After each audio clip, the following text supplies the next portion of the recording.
Hey there. Today, we're tackling a common but often overlooked part of laptop care. Cleaning your keyboard. Over time, keyboards can collect dust, crumbs, fingerprints, and even germs. Research from the University of Arizona shows that a keyboard can harbor more bacteria than a toilet seat. Yes, you heard that right. But don't worry, we will show you how to clean a laptop keyboard the right way. But first, what are the things you'll need to complete this task? For the full list and where to get them, check the description and pinned comment below. Now that you have all your tools and materials ready, let's get into it. Get rid of it! First, to be safe, turn off your laptop and unplug it from any power source. This is a crucial step because using liquid cleaners on a powered-up device can risk a short circuit. Let's start by wiping down the surface. Take a soft microfiber cloth and lightly dampen it with a bit of water or a mixture of water and a drop of mild dish soap. Avoid anything too wet, no dripping.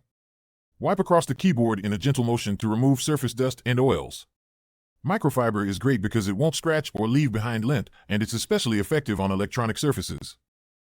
Now, we're going to get into the spaces between the keys. Take your can of compressed air. Hold it at a 45-degree angle and move it along each row of keys to blow out anything stuck in between. This should give you the best results without risking damage to the keys or internal components. According to tech cleaning guides from the CDC, compressed air is one of the safest ways to remove particles from tight spots without introducing moisture. For any dust that's still clinging to the keyboard, take a small soft bristle brush and sweep across the keys. This method is especially helpful for deeper keyboards where crumbs tend to settle. Remember, a brush that's too stiff can scratch, so stick to something soft, like a small makeup brush. Now, it's time to disinfect. Isopropyl alcohol is ideal because it evaporates quickly and won't damage the plastic on your keys. Use a cotton swab dipped in 70% isopropyl alcohol, which research from Harvard Health shows is effective for killing bacteria. Squeeze out any excess, then carefully wipe down each key, one at a time. For extra hygiene, remember to wipe the edges and spaces between the keys too. Studies have shown that bacteria often hide in these areas. If you have some stubborn debris, take a plastic or wooden toothpick and gently go around the edges of each key.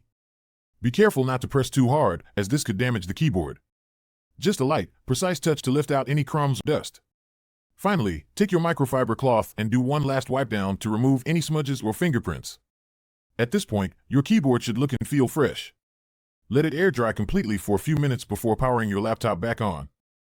Now that your keyboard's looking great, don't forget to subscribe for more tips like this. And if you have any cleaning tricks, share them in the comments below. Hit that like button if this video was helpful, and consider sharing it with anyone who could use a clean keyboard.